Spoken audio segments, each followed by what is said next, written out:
Welcome to Tyrompers No Limit Podcast.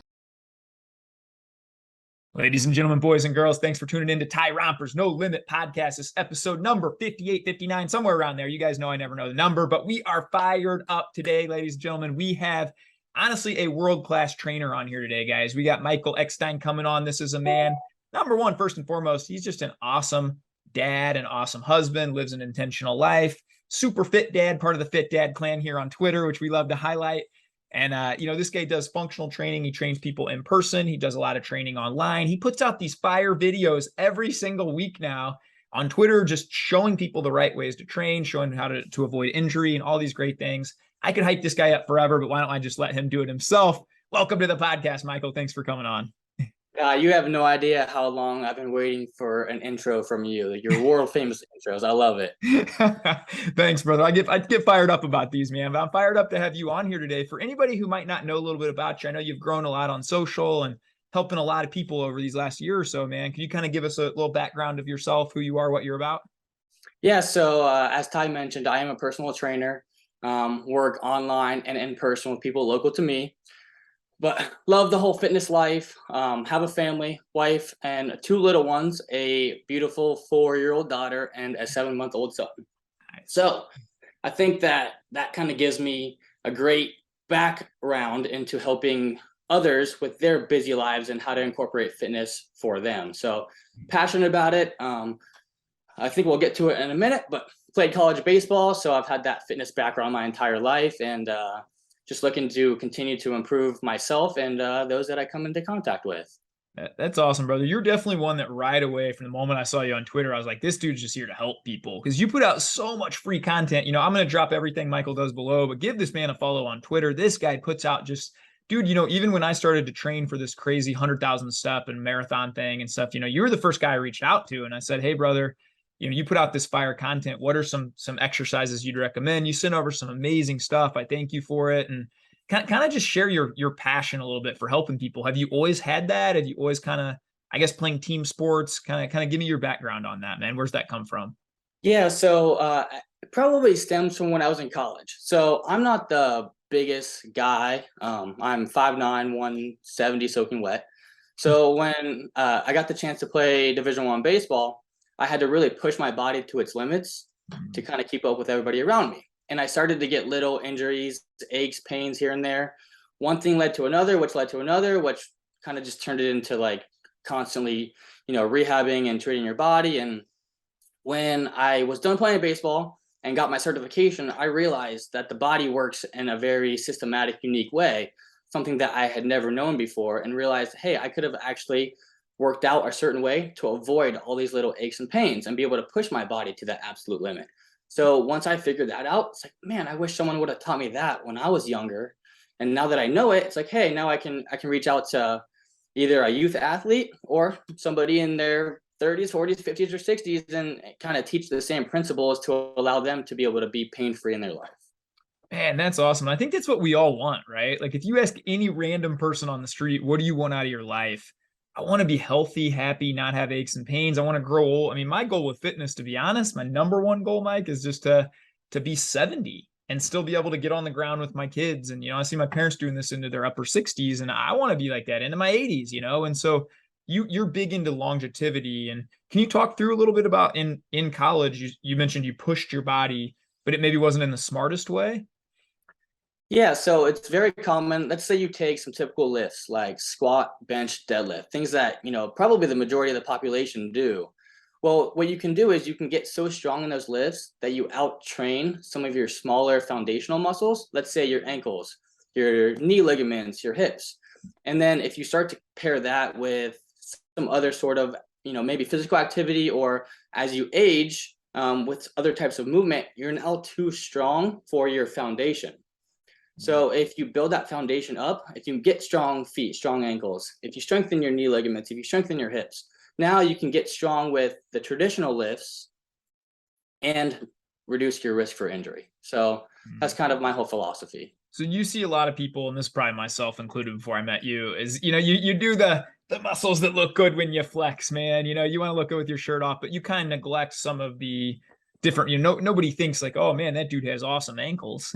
Nobody's ever commenting on that, right? But that's just as important, you're saying, to focus on that. Absolutely. It's important to feel good. And then if you can make your body feel good, then it's a lot easier to make it look good. I've worked with a lot of people that want to get big and strong, but it's always like, hey, I try this lift and it always just hurts. It always doesn't feel right. I can't do it. And if you can't do it, then you're never going to get those muscles anyways. So without that foundation and that ability to do what you want to do, you're not going to reach whatever goal that you might have. That's powerful, man. I like that. And yeah, I think it's cool, again, the range of clients you have. So who is your typical client? Do you work with a lot of youth too then, or do you work with a lot of dads, or who do you So me being a former athlete, I love working with youth athletes. So I work with 12 to 18-year-olds all the time. That's fun. But that's a little bit more difficult online. So I try to reserve them more for my in-person clientele, train them when they're out of school, and I'll either go to their house, or I actually have 2 base facilities that I'm based out of that I can meet them there and train them. And then as far as adults, it's really anybody looking to feel better with their life. So the most common clientele that I have is someone between 30 and 60, with a family and a job, looking to feel better, lose weight, that type of thing. And just figuring out how they can fit fitness into their life and then keep feeling good as they get older. Yeah, making it a lifestyle is huge too, because you hear all the time, oh, I did this great 30-day diet, I lost 17 pounds, but then a lot of times, man, well, the next 30 days they put on 19, and making it a lifestyle. I like how you said that. Can you kind of talk more about that a little bit, like sustainable and long-term? Yeah, so I'll get a lot of people that come to me and say, hey, I want to lose weight, I'm overweight. And immediately what I try to do is reframe their thought process about weight, where their goal shouldn't be necessarily what the scale says. It should be how they look, how they feel, and how they live. So if you can retrain each of those 3 categories, the weight's just going to fall off and you're going to become healthy and feel good and feel better about yourself. Yeah. So you can't control what the scale says. You really can't. There's so many complex variables that go into weight that trying to worry about that each and every day or each week is just going to drive you crazy. So if you can reframe that and just say, hey, I'm going to live a better lifestyle, I'm going to do X, Y, and Z that's going to make me healthier, then the weight will take care of itself. And once I get a client to realize that, that's when you just. Yeah, that's a good point with almost anything in life. You kind of get obsessed with the process over the outcome, right? And I'm sure with sports that teaches you too. You can hit a line drive, a rocket, but if it goes right at somebody, it's an out. Or you can get jammed and hit a little flare shot to right field that drops in. One's a single, one's not, so it's like you kind of just have to be obsessed with the process when you're looking at these long-term things, man, which is pretty cool. Where'd you play D1 baseball at, man? The University of Evansville, which is in southern Indiana. So yeah, I know right where that's at. That's awesome. And to play a Division I sport, you got to be in the top 0.001% of all people that have ever played baseball. So that's pretty cool that you have that to fall back on too. Have you ever thought about coaching or anything like that later on? I have.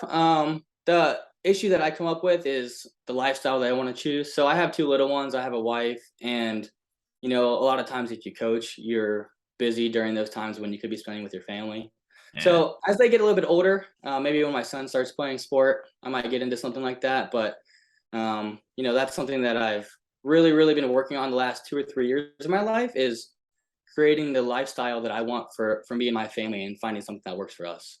Man, I love that. Let's talk about that a little more, because I feel like people need to hear that, man. And so, even if maybe you could make more money going out and coaching college baseball or something like that, what's more important to you, it sounds like, is being a present dad, having time with your family. And those are the things I think that really make you rich, regardless of what some arbitrary number in a bank might say, right? If you have the freedom of time and you can kind of create that lifestyle you want, there's nothing that beats that. So what's your day-to-day life like now, Mike? Can you talk us through that? And how do you get to be around your kids a lot? Yeah, it's amazing. So my daughter's in preschool. So we'll wake up, I don't know, around 6:30, get her ready, drop her off at school. And then I get to be home all day. So I get to spend time with my son, put him down for a nap, 10 in the morning. We'll sleep for 2 hours. And during that time, I'll spend time programming for my clients, figuring out how to make content for, Twitter and Facebook and Instagram and all that stuff. He'll wake up, we'll have lunch together. My daughter gets off school at 2, so I'll get to go pick her up. Awesome. Yeah, and then so pairing that with my wife, she'll get home, and then I'll be able to then go out and train some of those youth athletes in person. I'm working with about 10 to 12 different kids right now.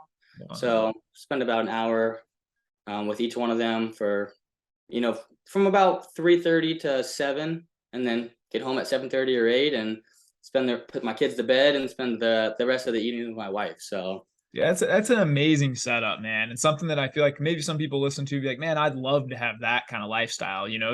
Was it a shift? Cause were you ever what did you huge do right when you shift. graduated college, man? Yeah, so I got a degree in business and sports management. So I always thought, hey, I wanted to work for a professional sports team. And I was lucky enough to do that. I worked for the AAA baseball team here in Columbus, Ohio, the Columbus Clippers. Nice. So I was their assistant director of in-game promotions. So, you're working 9 to 5 in the office, and then you're working the game, in the evening. So that was so much fun, but it takes so much time. Every other week in the summer, you're working 100-hour weeks. And Yeah. Is that so, like MLB, Mike, where there's like 100 games, 162 games a year, or is it? yeah, they play 140. So yeah, that's So a lot. 70 something home games. Yeah. So it's a blast. Loved everything about it, but it just didn't jive with how I wanted my family life to be. And, I got married and had kids, and it's like, well, the summer is a great time to be able to spend time doing fun things with them. And if I'm every other week working, 9 in the morning till 10 or 11 at night, it's not going to work. Yeah. So I had to, get creative. From there, I jumped into a job with a country club, and that was much better. It was, traditional 9 to 5 hours as their director of administrative services. It was awesome. But after about a year, I realized, you're still gone. It was about an hour away from where I live. So I was gone from about 8 to 6 every day. And it's like my daughter goes to bed at like 7:30. Like I can't spend any time with her. So I got to brainstorming with my wife, is like, because she worked from home. It's like, how can I make a switch into something where I can spend more time with my kids and, be happy. And so just, wrote down my passions, figured out what I loved. And it's always been fitness. It's always been exercise. It's always been that type of world. So while I was working, I decided to get certified as a trainer, start training some clients on the side, got enough of them where it's like, all right, it's time to quit and take this on full time and create the lifestyle that I want to. Dude, that's amazing. That right there should just motivate anybody out there. Number one, that you're never stuck, right? That like you had a good job. It's not like you didn't like it, but you just said, hey, I think, my passion is being around my family and helping other people and having this freedom of time too. And you didn't just stop there, right? I love how you said, I got out a notebook. I started writing things. I talked to my wife. I remember going through the same process when I was at the bank. Like, yeah, I had a long pros and cons list, and it was just like figuring out, the right way to do it and the right time to do it as well. Yeah. Probably have like financial goals you want to get to, how many clients you want to get to, starting to build those things out. And that's fun, man. And I feel like, I don't know, when I look at a lot of men that I talk to now, I think that's a big thing is they're working in an office. They don't hate their job, right? But they're gone 10, 11 hours a day. And it's not something they're super passionate about, right? And I think slowly you see that kind of drain the life out of guys. Well, I'm just always tired. I'm just always kind of this or that. I'm always just laying around. You go from all day sitting in your car, sitting at a desk, sitting on the couch, and you kind of repeat that long enough, right? And so I feel like you kind of saw that early and you're like, I'm going to do something about that. And to be home with your family. I love seeing pictures of you and your kids, man. You're always with them playing. And I think there's nothing more important than that. Even to be able to drop your daughter off and pick her up from school every day. Dude, that's something I don't take for granted. A lot of dads don't get to do that. And I love, how's your day? Giving a big hug right away. I mean, that's the little things in life that really matter to me. And it sounds like you kind of figured that out early too, man. So big kudos and props to you. What would you tell anybody that's listening to this that maybe is working that job and they don't hate it, right? They're in a good spot. They're making good money, but they've always felt maybe this tug to, I've been passionate about this thing and maybe I could create this thing. What advice would you give somebody like that? My biggest advice is don't let any of the negative emotions creep in. So when you start thinking about making a change, you're going to have all this fear come over you. You're going to have your family say, hey, what if this doesn't work? Hey, what if that doesn't work? What if it explodes? What if you keep the positive emotions going, even through your job, as even you're deciding what you want to do, if you stay positive, then it'll actually give you the courage to make the jump. And when, say you're working 10 hours a day, right? you probably come home, you probably spend at least an hour on your phone. You spend at least an hour watching some, I don't know, sporting event or TV show. Take a half hour of that time and start creating something for yourself. Don't worry about it being profitable right away. Start doing something that you're passionate about and just see where it goes. You'll get excited about it more and more every day, and just, just follow it. Just follow that gut, follow that faith, and see what happens for you. Man, I love that, dude. I feel like if you can give a company 40 hours a week, you can give yourself, a couple hours a week too. Really, yeah, it doesn't take as much as you would think. You don't have to sit there and work from 6 p.m. till 10 p.m. on whatever you're doing. A little bit each day is all it takes. That's right, man. And you can apply that to anything, right? Like if you're, like I set a goal like 14 years in a row, I think, to read the Bible in a year. And 14 years in a row, it would hit like January 8th. And I was, I hadn't read in 4 days already. And now I just set a goal to read 1 chapter a night, and that's very sustainable for me. And it adds up. And then when I look over the course of a year now, I've read 365 minimum chapters of the Bible. A lot of times I'll go longer, but it's like those little goals that add up. And I love the way you allude to that. You don't need to build the business in one day. It took me 6 years to escape corporate. But then at 37, now I get to live the rest of my life on my terms, And so I think just taking those little steps today, whether that's fitness, business, whatever that is, that's the cheat code, right? Consistently showing up. Yep. And, the biggest thing that I had to learn is you don't have to be in a hurry. It doesn't have to happen tomorrow. If you're unhappy with your job, as long as you're working towards it little by little, it doesn't have to happen tomorrow. You're fine. You've done it for however many years. You can do it for a little bit longer. Just start doing something for yourself and don't worry about being in the biggest hurry. That I had to learn. So I love that, man. Having some patience. If you can combine that patience with consistency, that's huge. So can I ask about like your childhood growing up? Because I baseball was my favorite sport for a long time. I was shortstop and pitcher, huge Cardinal fan. Like always going to games with my family and my dad, and some of the best memories. When did your love of baseball start? And did you kind of pick a sport early, or did you play a bunch of sports, or how did that work? So the very first sport I ever played was actually baseball. So played t-ball. Probably when I was 4 or 5 years old was the first year I played. And so my dad has a huge family. He has 10 brothers and sisters. So I have a lot of cousins. So they were always kind of around the game and kind of got me into it, and, just played for fun for a lot of years. And I'm not sure how familiar you are with the baseball scene, but when you turn 9, that's when travel baseball starts with kid pitch and that sort of thing. And, just took that up, and wasn't until I was probably 12 or 13 when I was like, like I have there's something to this. The summers were spent every weekend at some tournament in the hotel with my parents from, the ages of 10 until 18. So it was the best time ever. We, got to play baseball all summer, got to travel around a lot, loved it. And, got lucky enough to get recruited out of high school and decided to make, baseball more of my life. I wanted to play football when I was growing up, but my mom vetoed it. CTE vetoed it hardcore. So I love all sports. A little bit too short for basketball, but was fast, quick. Would have been a great slot receiver.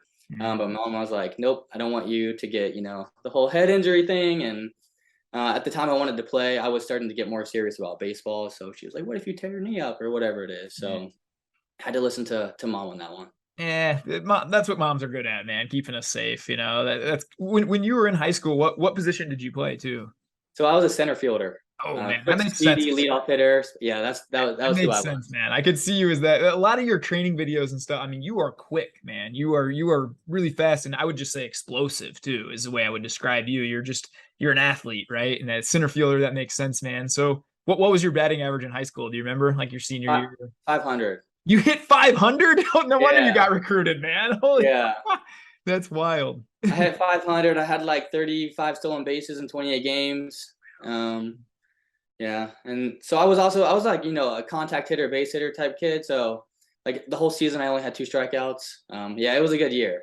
Wow, man. And so then when you transitioned into this college and university, then you're literally taking probably the best 1 or 2 kids off every team and putting them into this field, right? So it's a different game. What was that like, kind of going from, bro, if you're hitting 500, everybody's telling you you're the greatest, but like that's crazy, but then you get thrown into this league. Did you still feel like you were always at that elite level, or was No, you get humbled real quick. it? It's not true for everybody, but that was the way for me. So I didn't come in fit enough, big enough. I had a lot of muscle to gain. So when I graduated high school, I was, my same height, 5'9", but I was like 140.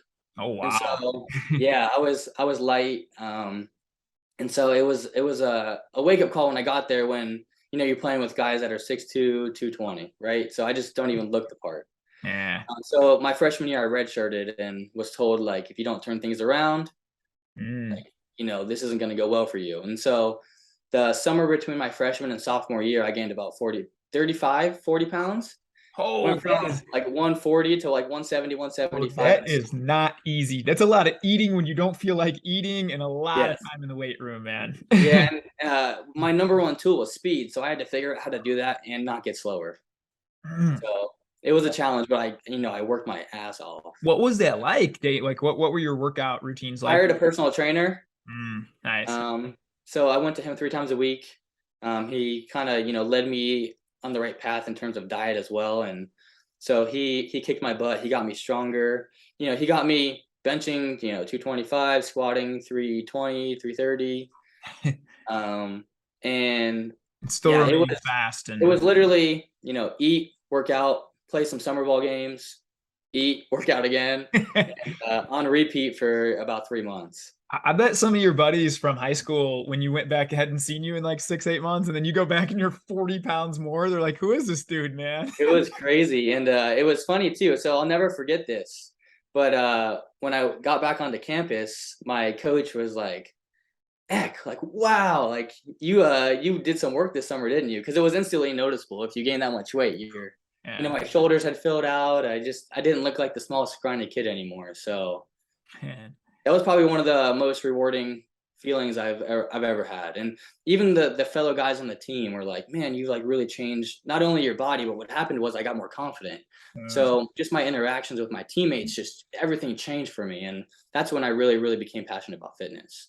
That's huge, man. What a cool thing too, to be able to, you look at it's always fun to kind of look back and say, if that never happened, if you had maybe just gone to like a smaller school, wanted to be like a big fish in a little sea, maybe you don't have to go at it with that kind of work ethic and get kind of addicted and hooked on fitness. And now all the people you're helping, you kind of see, how those things all work together. That's a really neat thing, man. Yeah. And I was stubborn too. I could have, went to a smaller school and probably got some advice from some people to do so, but it was like, no, I want to play D1. I want to play D1. I want to play D1. I'm going to do whatever it takes. I'm going to try to make it happen. And, I didn't get the ultimate goal of, playing in the MLB, but man, I learned a lot of life lessons along the way. That's all. So tell me more about your college career then, man. So after that redshirt year, did you end up getting on the field a bunch? I did. So I ended up playing for 2 more years. So I ended up playing my freshman year or my sophomore year, which would be my redshirt freshman year, and then my redshirt sophomore year. After that, I decided to make a decision where I wouldn't play in college anymore, focus more on my major, my life, and see what was next for me. Nice, man. Was that a hard decision? Because I know horribly difficult. Yeah, one of my best buddies, John Edmondson, shout out to John if you watch this, but he played D1 college basketball and this guy's just a unit, 6'5", chiseled, just like a swingman forward. But I always know, he went through a little thing, I think, when he stopped playing. That's got to be a hard thing. Like, okay, you're 22 for the last since you were 6. What you do is just practice basketball, in his case, baseball, in your case, you're always training for it. Was there kind of a drop off there when that happened? Yeah, there was a big void. It was like, what do I do now? Like, now I have all this time. I don't have anything to work for. Like, what do I do? What do I do? What do I do? So when I graduated, I decided to take a crazy opportunity, and I got a job over in Australia. Oh, wow. So it was like, cool. Yeah, it was with the Australian Baseball League. So I was like, okay, I can now work for a baseball team, stay around the game that I love, and go to a new place, see if I can kind of, discover myself, figure out who I really am, what I really want to do, and see how I can, maybe find something that'll make me grow as a man. How long were you in Australia then, man? About 10 months. That's super cool. What part of Australia? So Brisbane. If you're not familiar with Australia geography, it's about 10 hours north of Sydney. So did you get to travel all around Australia and stuff? Yeah, that's cool. Yeah, so their professional baseball league, I guess, is more like our minor league system. So if you work there, you're doing a lot of jobs, right? They have like 8 employees, so you're doing everything for the team. So during the games, I would work up in the video booth, working the scoreboard and the sound effects and all of that jazz. And then I would travel with the team, help with their equipment, and like schedule meals for them and things like that. So I got to see Perth, Sydney, Melbourne, Adelaide. It was awesome. Yeah, it's cool, man. Were the guys that are in those leagues, like, are they making enough money in the Australian Baseball League? That's their only job, or is it like kind of like my? Well, so you have somewhere between 20 and 35 guys on a baseball team. 4 of them on every team are American from the minor league system. Okay. So those guys are doing fine. They're only doing baseball. But then you have some Australians that are on the team that do other odd jobs out, in the off season. Yeah, because that's been I had a buddy that grew up in our hometown of 700, Brian Lane. He made it to AAA and got really close to the pros, man. And the gap between like what you're making in AAA and then even if you get a 1-year contract is like insane, like he had, you got to have a second job and things like that. But yeah, that's crazy. So it's kind of similar. Sounds like there. Similar, yeah. That's what a neat experience. So then you come back from that. And when did you meet your wife then? So I met my wife in Australia. Oh, no way, man. Is she? Yeah, it was awesome. No, she's from Peru. That's the even crazier story. That sounds like a good story. Yeah. So so in Australia, it's not so much the culture here, but share houses are very common. So you basically just rent out a room in a house. And so I moved into a house and she happened to be living there. And so that's how we met. And it's funny because that's crazy. Things didn't start off so smooth. I don't know. We just didn't seem to like each other for a good bit initially. And then just started to spend some more time together, found some common interests. And probably maybe 5 months after I moved there, we, maybe started dating a little bit and getting a little bit serious. And that's crazy, man. So you have that. This is funny. So you have this shared house, and then probably right away that it's like, oh man, Michael ain't doing the dishes. He ain't doing that. Is it stuff? Is it like just this little? Because you got to be roommates with somebody you don't know. It sounds like. What was the flip point? Was there a point where you were like, man, I really like this girl. I'm gonna kind of pursue her, or when did that happen? It was like mutual, just suddenly. So we had 4 other housemates. So we would always do things as a house. So we would like maybe go to the movies or, go out to eat or, maybe go to a party or something like that. And so there was like 1 or 2 times when we wanted to go to a movie, but like every other housemate canceled. Like, well, we still want to go. Let's go. And so we did that like 2 or 3 times and got to chatting more privately. And that's when things kind of took off for us. What a cool story, man. I'd like to tell your kids someday. Yeah, we met in Australia. We're like, that's a really cool thing, man. That's awesome. So how long have you guys been married now? 6 years. So we just had an anniversary on the 25th. Are you still friends with any of those people from that Australia house? Yeah, we still chat on Facebook. That's so cool, man. That's a really neat story. I like that, man. What tips do you have for guys out there for married men? Maybe that have, because you got the 2 young kids too, and you probably hear this as a big barrier from a lot of your clients. I hear, I just don't have time.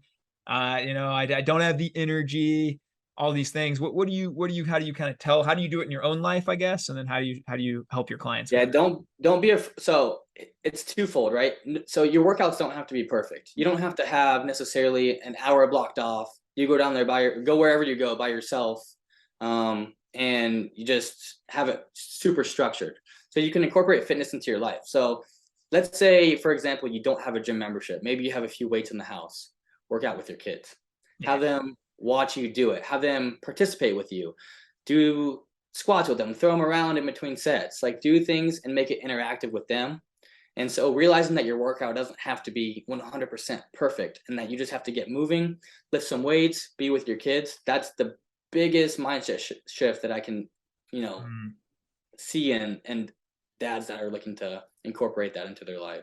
Dude, that's so powerful. I think that's what actually, right when you said it, I'm like, that's exactly what held me back for a while is I would get in this mindset of, well, it's Thursday and I haven't gone for 3 days already. And I know this weekend I'm going to be drinking anyway. So I'll start Monday. Well, it's Monday, but it's the 28th. I might as well just wait 3 days till the 1st of the month. Well, the new year's coming up. Yeah, 6 months have passed and you haven't done anything. Yeah, exactly, man. And now I think I do have that mindset of what you said of, dude, if I get some days, I'll be honest, I'm a fitness guy, but it's some days my workouts are I go out in the garage for 15 or 20 minutes. I hammer out pull-ups and push-ups and some abs. I take a really long walk with my family. I might take a walk when they go to bed. You know what? It wasn't perfect, right? But we kept the ball rolling. We kept it going. You don't put up zeros, right? And so let's say, for example, you did 20 push-ups and 20 pull-ups, right? Well, maybe there was, 50 days of the year that you did that. Imagine how many extra pull-ups and push-ups that you did during that year that you wouldn't have done if you just let it go. That's huge. That is a huge mindset shift. And I think one that progress over perfection, right? Every workout's not going to be a 10. And maybe that's a misconception people have too, is like, they look at a guy like you and they probably think, Michael's just always motivated. I don't feel motivated. But can you kind of speak on that? Like, are you motivated most days when you wake up, or what's kind of your strategy around that? Definitely wasn't in my previous life, if that makes sense. But changing my lifestyle does have me excited when I wake up, because now I've created something that I look forward to every day. But when you're doing something that you might not be so passionate about, it is hard to find that motivation. The way that I approach it is just that when you incorporate your family into it, your wife into it, and do things together, and you have now somebody to hold you accountable and you hold them accountable, it's a whole different ball game, and you can do things together. So that's another misconception as well, is that like you don't work out with your family, or you don't make that your lifestyle. But if your partner, wants to support you, then you could support them in fitness. So. That's a huge one, man. Yeah, me and my wife, we take walks together at least 3 or 4 times a week. We do family walks most nights. And then there's even times where like we put the kids to bed and we haven't gotten a walk in. And dude, I laugh saying this, but we have like a 2-story house. We walked end to end one night for 45 minutes just to get some steps in. We did some planks together at the end, just encouraging each other and helping each other. And like you said, making it like a lifestyle and supporting one another in that, man. That's everything. And then as the man of the family, you can really set the tone for your family. So if you then now are, supporting your wife and pushing her for her best, she's going to want to do the same thing to you. And it just builds and builds and builds. And suddenly it's just your lifestyle. It's a beautiful cycle, isn't it, man? Yeah. That's awesome. When you're in a relationship like that, and I think you said it best, it starts with you as the man of the family, right? Yeah. For the first few years of my marriage, I all I did was complain. And it's funny, my wife just complained a lot back, and then when I kind of turned that tide and said, I'm not going to be that guy anymore. I'm going to be high energy. I'm going to be encouraging, supporting, loving. Dude, my wife now is my biggest. I woke up today to the nicest letter that I think I've ever gotten in my life. One that almost brought me to tears, but I think that starts with us guys, is setting that tone, right? And leading in that way. And I find it hard to think you're probably not going to be your best self if you're not getting some kind of movement and physical exercise in every day, So true. It changes not only your body, but it changes your brain chemistry. It changes everything. If you're, lazy, out of shape, tired, being fit, just even like looking down in the mirror and being able to like see some muscles, like it just makes you feel good. And then that good feeling just can snowball into other things. So there's a lot of things that play into it. Yeah. And I think, object in motion tends to stay in motion. It's like, when you feel tired, what your mind tells you to do is, go lay on the couch and eat some Cheetos. But that's where you need that kind of bigger reason behind it and say, no, I'm going to go take a 10-minute walk. I know I'm going to feel better. I'm going to challenge my kid to a race. We'll do relay races in the living room. It doesn't have to be going to the gym and squatting till you puke. Just get up and move a little bit, right? Have a good time with the people you love and create an active lifestyle. And that's one reason that, especially if you're looking to make a change, why hiring a coach can be so valuable. So, something that really boosted me, not only my confidence, but just my business, was following you on Twitter, right? And then getting to know you over time was seeing you do that. And then, we got a little bit closer, we chat, and now there's someone there to hold me accountable. Even if, I don't check in with you every day, I know that you're there and you care, and that you're there to hold me accountable. So that's a huge benefit of a coach, is a lot of people know what they should do. They just don't do it. So it's not even necessarily the specific exercises of the programming. Like, that's important, right? Don't get me wrong. But a big piece of it is having somebody that is paying attention to what you're doing and cares if you've done it or not. That's so true. And just having that encourager in your corner too, man. How many men probably tell me, this is the first time anybody's told me they're proud of me, that they're just like happy for me getting this win, like having somebody like that in your corner. 2 things there. It's a cheat code. Number one, I feel the same way about you, brother. And, from the moment I think I saw you on social, I followed you right back. I'm like, dude, this guy is just always putting out positive, always helping people. And I really appreciate everything you stand for, man, and the kind of man you are. So it's awesome to get you on here and even get to know you a little bit more, man. I love that's an awesome, many stories that you've shared. And two, I think, having people like that in your corner is just invaluable. For me to be able to have guys like you and guys like other people in my corner, man, I might be struggling, but I don't have to struggle alone, or hey, Mike, I remember telling you, dude, my knees are hurting as I start to run more, my ankles, like, what do I do?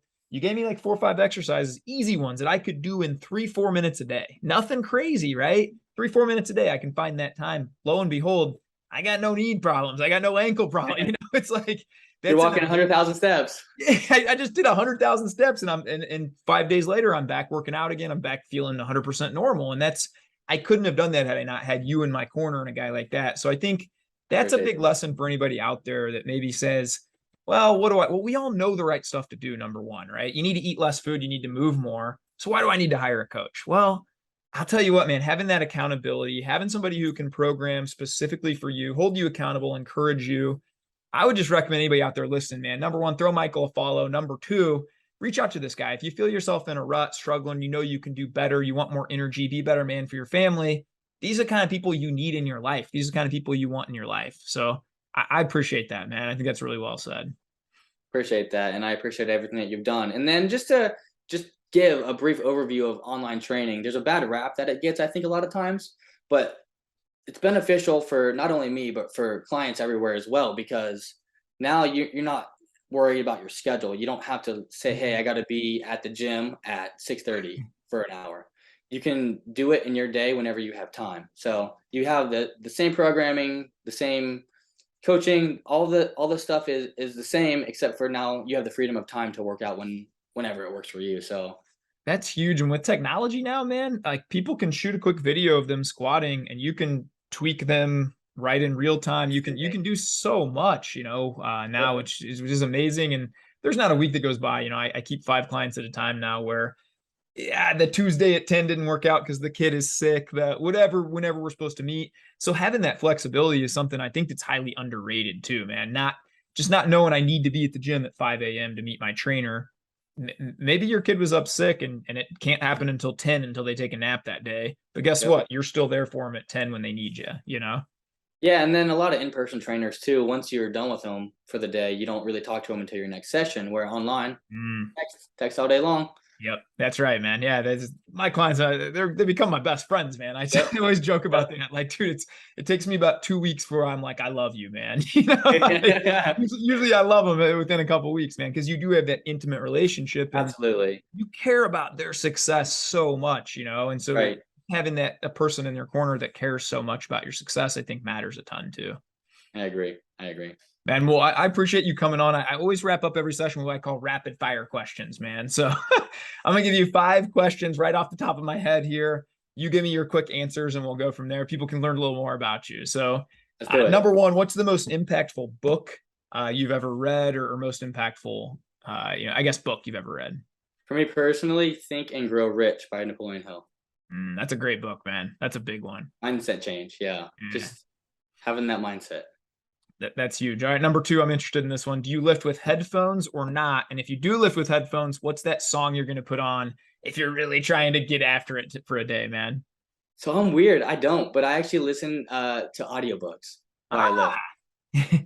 I like that, man. While you lift and while you run and things like that. Yep. Listen to audiobooks. I like that, man. Very cool. All right.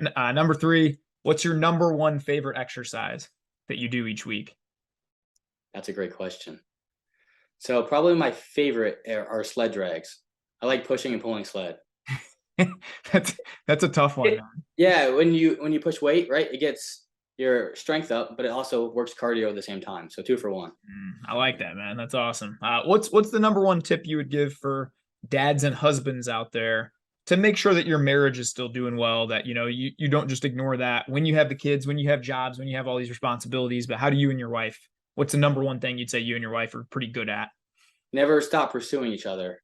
Always show that you're caring and thinking about them and doing things for them. That goes a long way. Yeah, those little things matter, man. Just leave, like, again, my wife leaving a little note for me, leaving a sticky note on her dresser, just a quick video for 10 seconds. I appreciate you. I love you so much. Those things matter a lot. And You you know? get busy and you might not be able to spend all day together, but you can do little things that show you still care. The quick text message, the note, whatever it is, the flowers, whatever you want to do. That's right, man. I love that, dude. Last one, man. And again, before I say this, I'm going to link every single thing that this legend here, Michael, does below. Please give him a follow on Twitter. Check out his website. It's awesome. I was browsing around on that before I came on, man. And you got a great setup, brother. What's kind of future plans for Michael? What do we think we're going to be doing here in the future? And where can people find you? Just give a little promo for yourself, man. Yeah, so I'm going to continue to grow online. And here soon, I'm planning to open up a gym. So that's awesome, dude. That's sick, man. So it's gonna be a unique gym, right? So I'm gonna have a portion and space available for athletes, maybe high school age or whatever it might be, so they can work on their athletic performance. And then I'm gonna have a more adult section to do what I want to do is group personal training. So that's awesome. Yeah. That's super cool, man. Yeah. Have you started like finding the building and finding all this stuff yet? In the process. So Nice. Just starting to plan it all out and start to make that a reality. That's amazing, man. Mike Schiff is a guy that he's really close to opening his gym too. So probably reach out to him with questions too, man. I'm sure he'd love to help. I've been in contact a little bit actually with him. Nice, man. Yeah, I know he spent like the last 3 weeks trying to get the plumbing. he was up till like midnight a couple nights trying to solve the plumbing issues. But that's amazing, man. Yeah. That's awesome. Well, I love to hear that. Well, dude, I appreciate you coming on so much, Mike. You're just again a guy that I really admire. I look up to as just like a dad, a husband, a leader, a father. I think you embody everything that our culture and our society needs. And I hope more people reach out to you. I more people following you every day on social. I love that. Continued growth, continued blessings, man. And thanks for coming on, brother. Thank you. I appreciate your time. Thank you. For you listening out there, man, again, drop Michael a follow on Twitter. Check out his website. If you need some coaching help, you contact this man. He will get your butt into shape. Thanks for tuning in, guys. You know what I always say is be kind to yourself, be kind to others. Let's go change the world one random act of kindness at a time. Let's light ourselves on fire, go encourage everybody, and have the greatest day of our lives. Thanks for tuning in, guys. Woo!